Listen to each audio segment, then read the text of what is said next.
Hello everyone, welcome back. If you have not been here before, my name is Debbie and I read a lot of books. Continuing Bridgerton. Now you're probably there thinking, hang on a second, you've reached the end of Bridgerton. Yes, but my Bridgerton collection starts off something new, which is called Because of Miss Bridgerton, which is about Billy Bridgerton, who was sister to the dad of the Bridgerton siblings that we already know. Let's get in with that verb, shall we? Everyone expects Billy Bridgerton to marry one of the Rokesby brothers. As a child, tomboyish Billy ran wild with Edward and Andrew. There is only one Rokesby Billy absolutely cannot tolerate.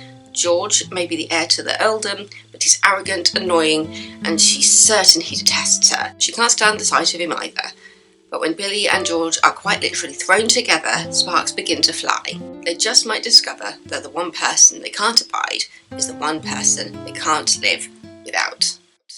So yeah, it's in historical fiction and romance, and I wasn't expecting to fall in love with Billy as much as I did. Can I remember for the life of me what her name is? It's Sibylla, I think. Everyone calls her Billy because she's very tomboyish, as I said in the blurb. And for ages I was just like, I cannot figure out the connection, like who is her mother and father type thing, until I actually looked it up and it turned out that she is sibling to Edmund, Father Bridgerton. But yeah, I feel like there's not really enough time to really establish that Billy and George don't like each other that much, because they are thrown together straight away. There was a point when I thought they were going to spend the whole book on the roof. Because when you start off, Billy has chased a cat up into a tree and she gets stuck. And then George comes by to go up and get Billy, and then the ladder drops and they feel like they're stuck up there. They're just waiting for somebody to come back. And it's Andrew that eventually comes back from town walking and manages to get them what is off the roof, because Billy actually falls from the tree to a rooftop and injures her ankle.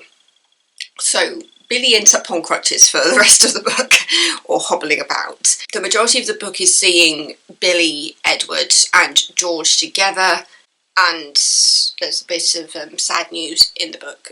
I will say, when I say sad news, it's not probably quite what you think when I say that. But yeah, it was just, I absolutely loved the enemies to lovers thing that was happening here, even though it doesn't feel quite like enemies, because she does hang around with Andrew and George throughout the whole book. But it's obvious she does have a closer relationship with Andrew. But it's more like a sibling relationship that she has with Andrew. She very much sees him as a brother. It's obvious that he sees her as a sister. They hang out with each other all the time. Like there comes a point when Andrew is making a house of cards and she keeps knocking it over, and it was just like, this just seems like a sibling relationship more than anything. But then the moments when Billy starts looking at George in a different way and George starts seeing Billy in a different way, it's just, it's heartwarming, it's sweet. You see George's own story in regards to the fact that his brother is off fighting, and there's a point when George is asked to send a message to somebody before one of the balls where Billy has been promised a first dance, and I feel like that's the point in the book where you realise just how much these two people do actually like each other. When Billy gets angry with George, George is absolutely gutted that he actually ends up missing the ball because of this stupid message. And yeah, I feel like the side story for this was actually really gripping. With the other books, a lot of it just came back to the relationships and something getting away of that relationship. As with all the others, there was some kind of communication issue going on. They're just really nice to read, and I thought that after book 4, with not having the voice of gossip pages anymore, that I was going to miss it. I feel like I actually haven't. I think in the TV series I'll miss Julie Andrews' voice if they decided to stop with the gossip column. In the book, there's quite a nice way of tying it all in. This version was a collection, volume 3, so it had It's in His Kiss, On the Way to the Wedding, and Because of Miss Bridgerton in it. So that is the front cover of this collection that I had. So it's obvious that I think this is supposed to be starting off a new series. I have seen things saying that the Rokesby brothers might have their own series, so I might actually have to look that up, because I only have the Bridgerton books on Borrow Box. It says Because of Miss Bridgerton, a Bridgerton prequel, and then the Rokesby's Bridgerton So it looks like there is a series. Yeah, because it starts off with Because of Miss Bridgerton. They're all described as a Bridgerton prequel. But after Because of Miss Bridgerton, there's The Girl with the Make-Believe Husband, which apparently is Cecilia and Edward. The other Miss Bridgerton, which is Poppy and Andrew. Book 4 is Georgiana and Nicholas, which is called First Comes Scandal.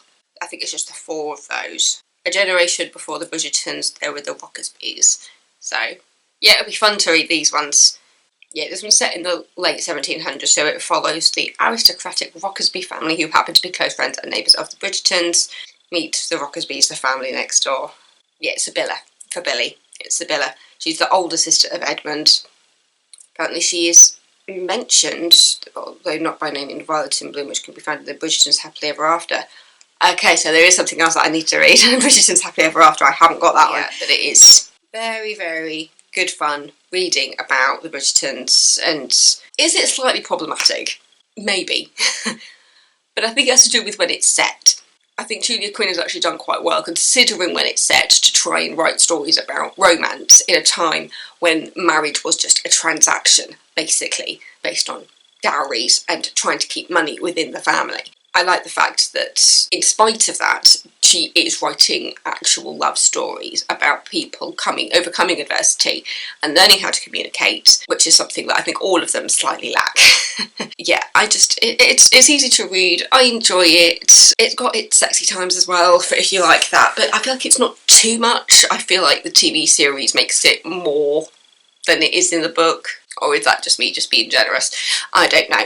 I really enjoy Because of Miss Bridgerton. I really enjoyed meeting Billy. I just thought this is a really good way to start off the Rokesby books. We haven't really seen anybody like Billy through the Bridgerton series. Yeah, she'll wear a dress if she needs to, but generally she just wants to live in breeches and go climbing trees.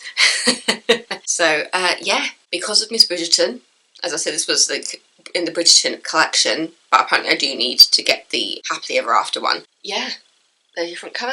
So if you have finished the Bridgerton series and you liked the Julia Quinn books and you want more, I definitely recommend going back a generation to the prequels with Billy and the rest of her family and the Rokesbys, and I need to read Happily Ever After, which I don't think is here. So thank you so much for watching. Don't forget to subscribe, and then I will see you next time with another video. Stay safe. I love you all. Goodbye.